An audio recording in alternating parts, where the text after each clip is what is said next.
ते झाड जे आहे, आता माझं वय आहे 26. आम्ही ज्यावेळेपासून बघतो ते त्याच्या अगोदरपासून हे झाड आहे. हा झाड येतोय मराठी शाळेच्या आवारातमध्ये येतो. हा सरकारी झाड आहे. आता या गोष्ट अशी झाली आहे की MSB कडून फक्त जे MSB ची लाईन होती त्या लाईनला फक्त झाडाची फांदं ते आडवी येत होती म्हणताना तिने तोडण्यासाठी परमिशन घेतली. तिने सांगितले की आम्हाला ग्रामपंचायतकडनं परमिशन भेटले म्हणून. सकाळपासून त्यामुळे तिने लाईट वगैरे सगळं वीज वगैरे बंद केलेली.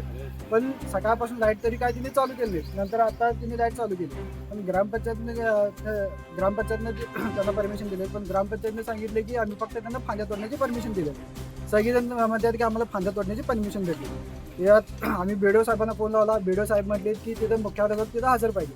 पण मुख्याध्यापक इथं हजर नव्हते. मुख्याध्यापकाची परमिशन पाहिजे तोपर्यंत झाड तोडता येत नाही शाळेच्या आवारात. मग मुख्याध्यापकांनी सांगितले की आम्ही दुसऱ्या झाडाची परमिशन मागितल्या पण अजूनपर्यंत आम्हाला परमिशन भेटलेली नाही की झाड तोडण्याची. पण ते दुसऱ्या झाडाची परमिशन मागले. पण हे झाड कशामुळे तुम्ही तोडली शाळेच्या आवारातलं? ह्यात जबाबदार कोण आहे? ह्यात ग्रामपंचायत जबाबदार आहे का शाळे व्यवस्थापन समिती जबाबदार आहे तर कोण जबाबदार आहे? ह्याला कोण वालीच नाही आहे.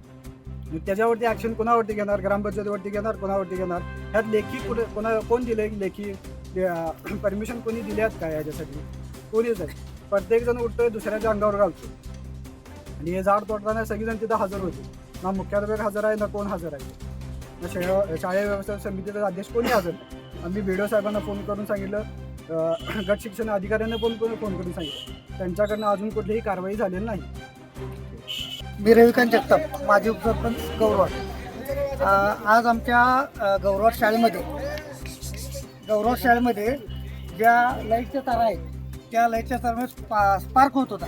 मग स्पार्क होत असताना आमच्या शाळेनं काय केलं, शाळेच्या व्यवस्थापन कमिटी आणि मुख्याध्यापकांनी उर्दू मराठी दोन्ही मिळून ग्रामपंचायतला एक अर्ज केला किंवा सांगितलं की बाबा स्पार्क होत आहे आणि स्पार्क होत असताना फक्त थांब्या तोडा, हे आम्ही ग्रामपंचायत सांगितलं होतं. मग त्याच्यानंतर आज काय केलं, त्या स्पार्क होत्याला न तोडता त्यांनी डायरेक्ट झाडाची म्हणजे मोठी झाड तोडले. मग ह्याच्यावर आमची योग्य ती कारवाई व्हावी ही आमची विनंती आहे.